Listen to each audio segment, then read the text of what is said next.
Sound cards have fallen out of vogue over the past few years with the improvements made to onboard audio solutions.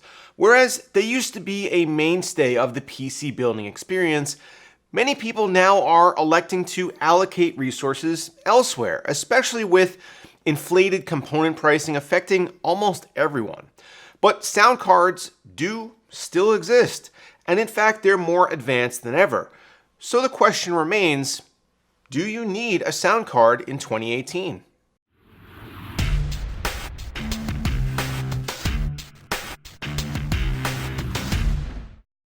Need a new home for your system? Check out the new Enermax Sabre. An interchangeable front panel lets you choose between airflow or all show, while the spacious interior layout gives maximum flexibility and the option to mount a radiator on the back wall so you can show off your lighting.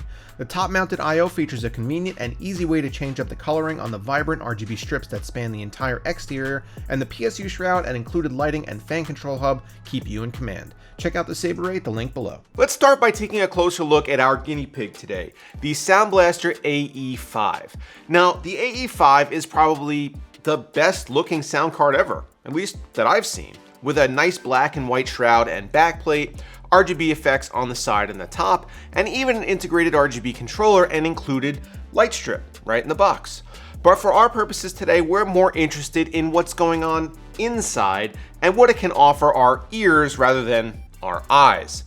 For that, let's take a look around back. Most modern motherboards have a similar audio I/O configuration with one mic in, one headphone out, and then outputs for a left, right, center surround setup, as well as a Toslink optical connection. But it's what's powering these 3.5mm jacks that makes the difference. The AE5 is a combination DAC and amp, which, for the uninitiated, means that it's a digital to analog converter, as well as a way to pump up that signal and power a speaker. One of the main reasons that sound cards have perhaps fallen out of favor is because people are increasingly turning to devices that incorporate their own DACs and amps, as we see with many gaming headsets and even speaker setups like Sound Blaster's own Katana soundbar that I reviewed last week. These devices connect to the PC using the USB interface, and as you can see, there's no place on the AE5 to connect a USB peripheral. So already we're kind of leaning towards, well, maybe we don't need a sound card. But there is still one audio accessory that is almost universally still reliant on the 3.5mm connection, and that's headphones. Now, I'm not talking about a gaming headset with a built-in mic and all kinds of crazy virtual surround sound. I mean a good set of unpowered cans like these from One More, or many other from Sennheiser, AKG, Bear Dynamic, Audio-Technica, and others.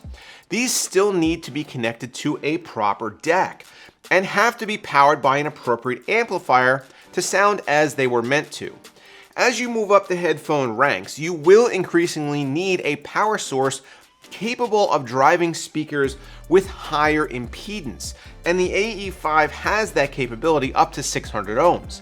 You can also use the SB Connect software to change up the EQ curve to your liking, as headphone listening is highly personal. Now, normally I use an external DAC and amp for my headphones, the Sennheiser GSX 1200.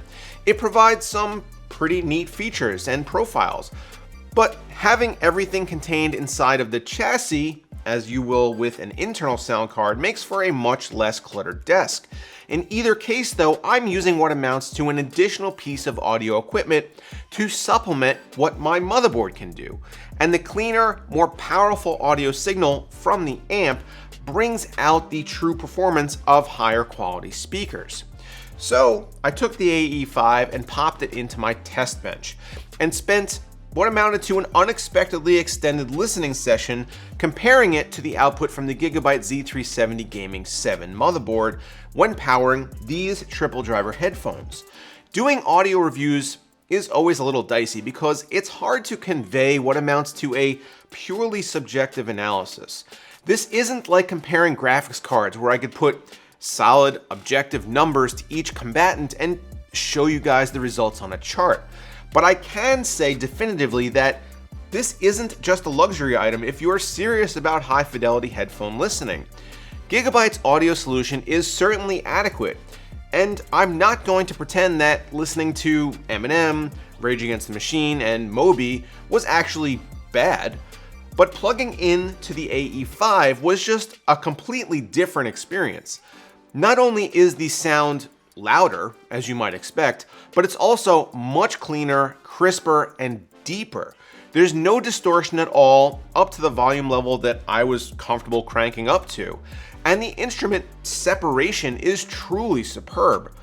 To be honest, it was on par, if not better, than my experience with the GSX 1200, as that is meant more for gaming applications and leans more towards heavier bass and or generating an artificial surround environment. While the AE5 does have that capability, I found the listening experience to just be more enjoyable overall, even with just minimal tweaks to the EQ. So maybe the target audience for the AE5 and sound cards in general has shifted from maybe the everyday PC gamer to the audio power user, someone who likes to plug in a good set of high quality headphones that really need that clean amplified audio signal. Maybe even someone who is doing audio or video editing and can make more good use of the accurate tones and more detailed sound signature. So basically me, I guess. I want to say thank you to Sound Blaster for sending over this AE5 for use in this analysis and comparison. If you're interested in checking out the AE5, I'll link it down below. Do you use a sound card? Let me know down below in the comments. Also, don't forget that I have new merchandise, like this hoodie right here.